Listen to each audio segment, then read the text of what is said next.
सभी साथियों को जय हिंद। साथियों, आज के वीडियो में हम पैरामिलिट्री फोर्स या सीआरपी, बीएसएफ, आईटीपी, एसएसबी में होने वाले एलडीसी एग्जाम में होने वाला प्रोफेशनल सब्जेक्ट के बारे में बात करेंगे। काफी लोग पहले से मेरे से जुड़े हुए हैं, काफी लोग पूछते रहते हैं, तो यह वीडियो मैंने इस हिसाब से बनाई है, चाहे आप सीआरपी में हैं, बीएसएफ में है, आईटीबीपी में है, एसएसबी में है, सीआईएसएफ को छोड़ के जो इनमें कॉमन एलडीसी, चाहे हेड कांस्टेबल का एग्जाम हो रहा हो, चाहे सब इंस्पेक्टर का, चाहे असिस्टेंट कमांडेंट का, तीनों के लिए महत्वपूर्ण है। सिर्फ प्रोफेशनल में जो सब्जेक्ट चैप्टर आते हैं उन पे बात करेंगे। तो दोस्तों, आप अच्छी से समझ गए होंगे कि सीआरपी, बीएसएफ, आईटीबी, एसएसबी में हेड कांस्टेबल, सब इंस्पेक्टर और असिस्टेंट कमांडेंट में होने वाला एलडीसी एग्जाम का प्रोफेशनल सब्जेक्ट पर बात करेंगे। इस पेपर को दोस्तों मैंने दो पार्ट में डिवाइड किया है। एक तो जो डिपार्टमेंटली क्वेश्चन आते हैं, जो जिस डिपार्टमेंट में, सीआरपी में तो सीआरपी के संबंधी, बीएसएफ में तो बीएसएफ के संबंधी, एसएसबी में तो एसएसबी के संबंधी, आईटीबी में, और एक पार्ट में जो क्वेश्चन आते हैं वह क्वेश्चन आते हैं जो सभी के लिए कॉमन होते हैं। तो दोनों को अलग अलग हम बात करेंगे। और आपने अगर इन टॉपिक को पूरा का पूरा एक बार रिवाइज कर लिया, पढ़ लिया, तो आप एलडीसी एग्जाम में इस पेपर में बहुत अच्छे क्वेश्चन अच्छे करके, यानी कि राइट करके आप अच्छे नंबर ले सकते हैं। दोस्तों, मैं बता दूं आपको, जो पहला पेपर होता है उसमें कॉमनली ज्यादातर लोगों के 50 से 60%, या अच्छा पढ़ते हैं तो 70, इससे ऊपर ये 75 तक नंबर आते हैं। लेकिन प्रोफेशनल वाला जो सब्जेक्ट वाला पेपर है वह ऐसा पेपर है, इसमें कुछ लोग 50 नंबर भी लाते हैं, कुछ 60 भी लाते हैं, 80 भी लाते हैं, 90 भी लाते हैं, और 95 और 97 तक 100 में नंबर लाते हैं। और यह आपके डिपार्टमेंट में होने वाले एग्जाम के संबंधी बहुत ही महत्वपूर्ण है आपके सिलेक्शन के हिसाब से। तो चलते हैं अब विभागीय, आप किसी भी विभाग में हैं, पैरामिलिट्री फोर्स के जो एलडीसी एग्जाम ले रहा है, तो उसमें क्या क्या आता है।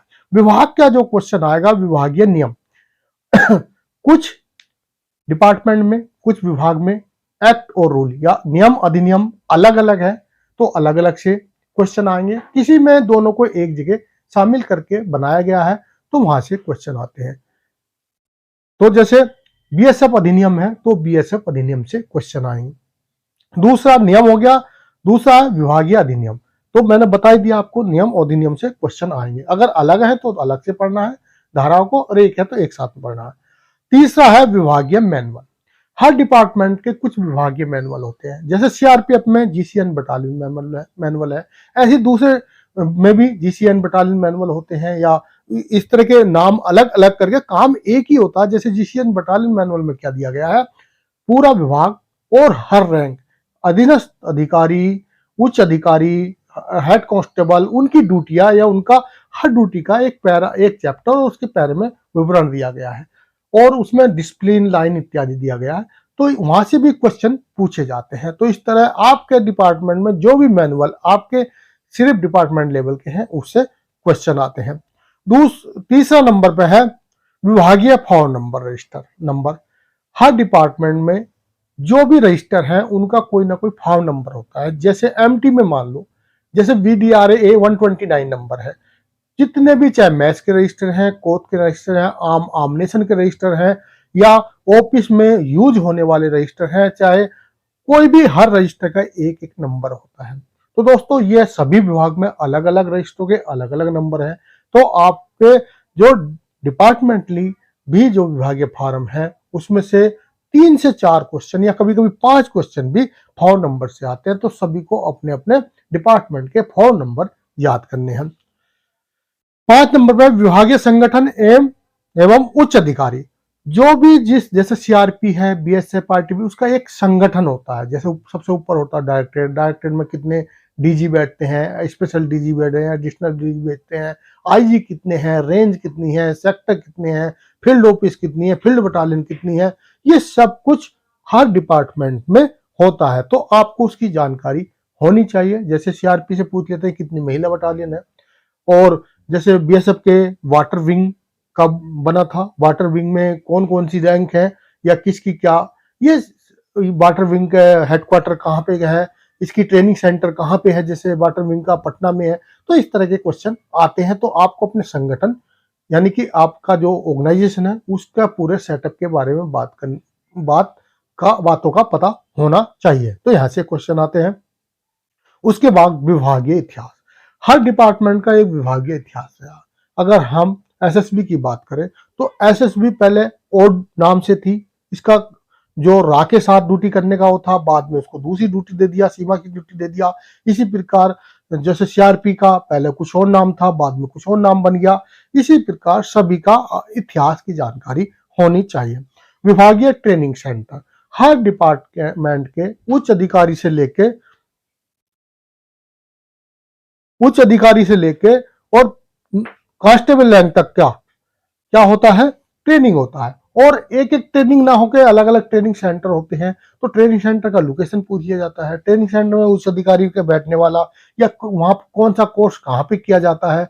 कुछ कोर्स ऐसे किए जाते हैं, हर डिपार्टमेंट को एक ट्रेनिंग सेंटर ऐसा दे रखा है जो सिविल पुलिस या स्टेट पुलिस भी आके वहां पर ट्रेनिंग करती है। तो उसका फुल फॉर्म, उसका कितने आरटीसी हैं, कितने सीटीसी हैं, कितने बम डिस्पोजल हैं, कितने जंगल वारफेयर कोर्स हैं, कहाँ पे है, क्या लोकेशन है, ये जानकारी होनी चाहिए। यहाँ से भी क्वेश्चन आते हैं।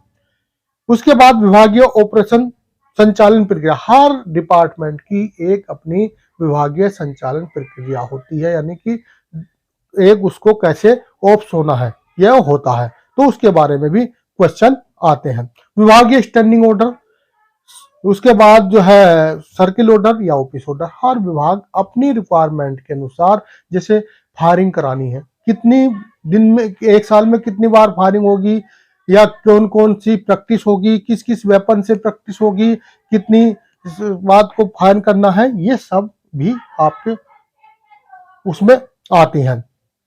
उसके बाद है आपका विभागीय गेम में अचीवमेंट, ओप्स में अचीवमेंट, जैसे पीपीएमजी कितने लिया है, पीएमजी कितने लिया है, शौर्य चक्र कितने लिया है, ये तो आपके ओप्स के संबंधी हो गए, यानी ओप्स में क्या क्या अचीवमेंट रहा है, कुछ स्पेशल किया है। उसके बाद जो है आपका गेम में कौन से मेडल जीता है, कितने मेडल जीते हैं, राष्ट्रीय अंतर्राष्ट्रीय एथलेटिक्स में कितने हैं, या पैरामेडिक जो पैरा ओलंपिक होते हैं उसमें ओलंपिक में भी भाग लिया है। तो उसमें भी क्वेश्चन पूछे जाते हैं। विभागीय उच्च संगठन, जैसे मान लिया आपके जो अन्य विभागीय संगठन है, जैसे मान लिया एनडीआरएफ है, सभी विभाग से इसमें बनाई गई है। तो ये जो क्वेश्चन आते हैं, जो मैंने टॉपिक बताए दोस्तों, ये आपके ऑर्गेनाइजेशन यानी डिपार्टमेंट के संबंधी हैं। इसमें यही क्वेश्चन आते हैं, यानी कि 50% क्वेश्चन इनमें से आएंगे। अब मैं बात करता हूं दोस्तों, यानी 100 क्वेश्चन में से 50 क्वेश्चन तो लगभग आपको यहां से मिल जाएंगे। अब दूसरा सब्जेक्ट है कॉमन सब्जेक्ट, जो सभी के लिए आते हैं, यानी कि इनसे जो क्वेश्चन आते हैं ये सभी को पढ़ना बहुत महत्वपूर्ण है। जैसे मान लिया वेपन संबंधी, वेपन सभी डिपार्टमेंट में जो वेपन का कोर्स होता है या वेपन जो यूज होते हैं वो सब में अलग अलग होते हैं थोड़ा बहुत, लेकिन कॉमनली जैसे एसएलआर हो गया, 5.56 हो गया, एलएमजी हो गया, MP5 हो गया, ये लगभग कॉमन ही वेपन।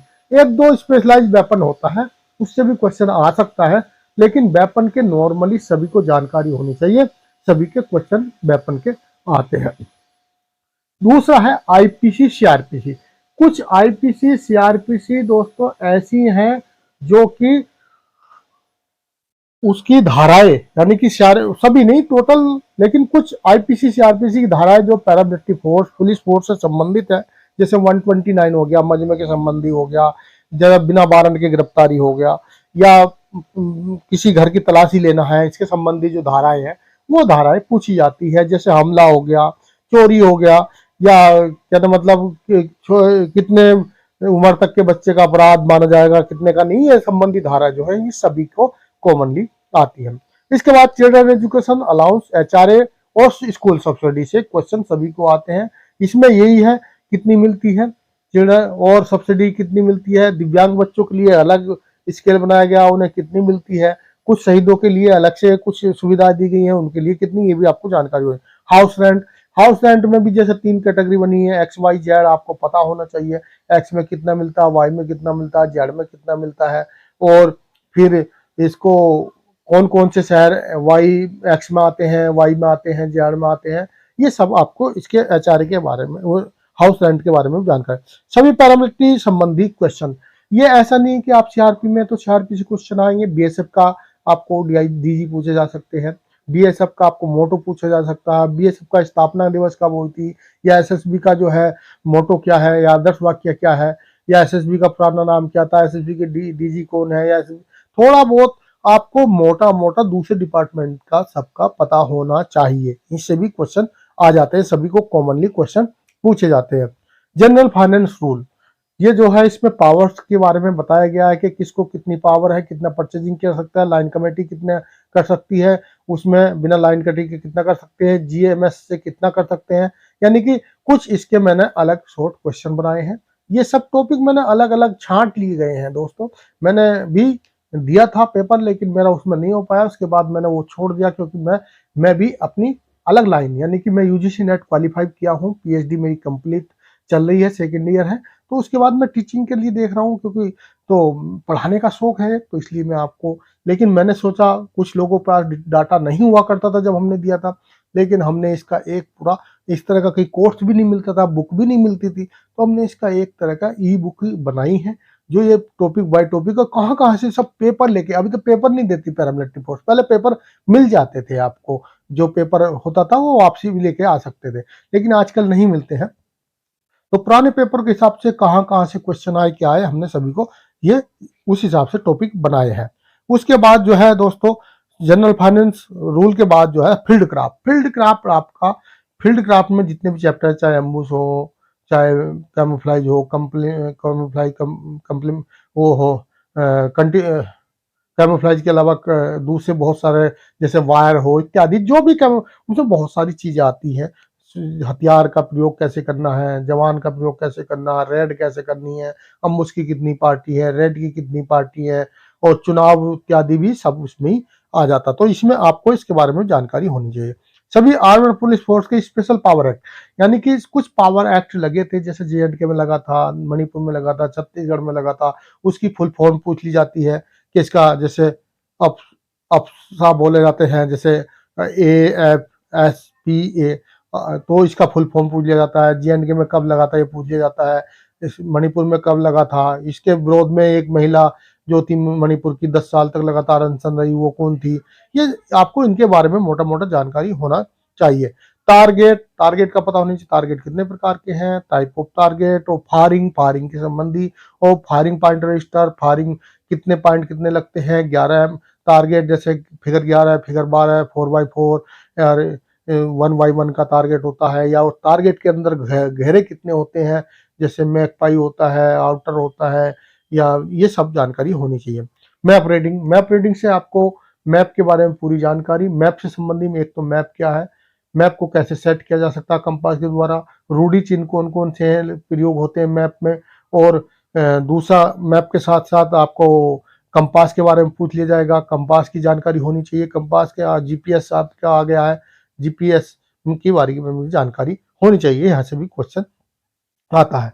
उसके बाद आता है पुलिस फोर्स संबंधी दिवस, जितने भी पुलिस फोर्स है मेन रिलेटिव है, एसपीजी हो गया, एनएसजी हो गया, जो आईटीबीपी हो गया, सबके दिवस के बारे में भी हल्का फुल्का आपको जानकारी होना चाहिए। सीसीसी रूल, क्योंकि जो भी पैरामिलिट्री फोर्स है सेंटर के अधीन आती है, और सेंटर में जो है सीसीएस रूल लागू होता है, जैसे छुट्टी का रूल पूछ लिया, या आपको पेंशन किस रूल के अनुसार मिलती है, बच्चों को जो है एचआरए कौन से रूल सीसीएस रूल के अनुसार मिलता है, हाउस रेंट कौन से सीसीएस रूल के अनुसार मिलता है, ये सब सीसीएस रूल में आते हैं, तो इनमें भी कॉमन जो मेन है सीसीएस रूल जो पैरामिलिट्री संबंधित है, उनकी भी जानकारी होनी चाहिए। कल्याण निधि की स्कीम कितनी है जो हमारी वेलफेयर संबंधी है, चाहे एक बटालियन वेलफेयर हो, सेंट्रल वेलफेयर हो, या दूसरी अदर वेलफेयर हो। इंश्योरेंस स्कीम, इंश्योरेंस इंडिविजुअल क्या कुछ कटता है, कुछ एक साल में एक बार करता है, उसका क्या नाम है, और उसमें कितना वो एक्सीडेंट होने पे मिलता है, और कुछ अन्य स्कीम जो हमारे डिपार्टमेंट में चल रही है। शहीद जवानों के परिवार को सरकार द्वारा दी जाने वाली स्कीम, इनके बारे में भी जानकारी होनी चाहिए। शिशु छात्र शिशु छात्रवृत्ति योजना, स्कॉलरशिप मिलती है। जैसे हर हमारे सीआरपी की बात करें तो सीआरपी में क्या है, जो हाई स्कूल और 12th में फर्स्ट 3 सबसे ज़्यादा नंबर लेने वाले बच्चे होते हैं, उनको 25-25 हज़ार रुपये दिया जाता है। और तीनों में आर्ट्स आर्ट्स में भी दिया जाता है, कॉमर्स में भी दिया जाता है और साइंस में भी दिया जाता है। उनके साथ एक मेडल भी दिया जाता है।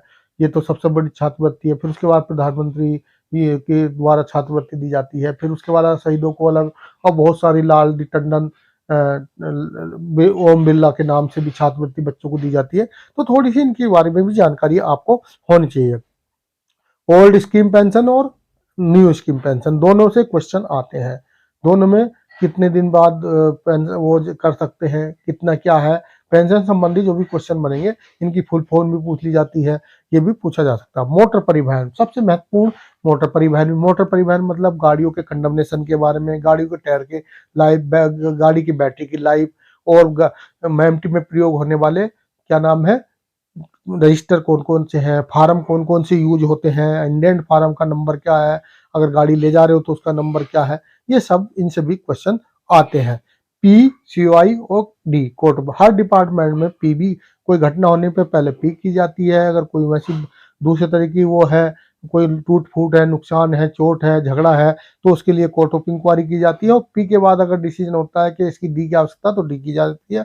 तो ये इनसे संबंधी भी, इसमें कितने सदस्य होते हैं, कितने दिन में पूरा करना होता है, इसमें कौन सा फार्म यूज होता है, यहाँ से भी क्वेश्चन आपके आते हैं। उसके बाद चुनाव संबंधी प्रश्न भी इसमें बार बार पूछे जाते हैं। चुनाव में पूछ लेगा पार्टी कमांडर किसके अधीन कार्य करेगा, या जो आपका जहाँ पर चुनाव हो रहा है वहाँ कितनी दूरी तक जो है जनता को आने के लिए अधिकार नहीं है, ये सब। और करो मत करो के संबंधी क्वेश्चन, चुनाव के दौरान क्या क्या सावधानियां बरतनी चाहिए, इनसे क्वेश्चन।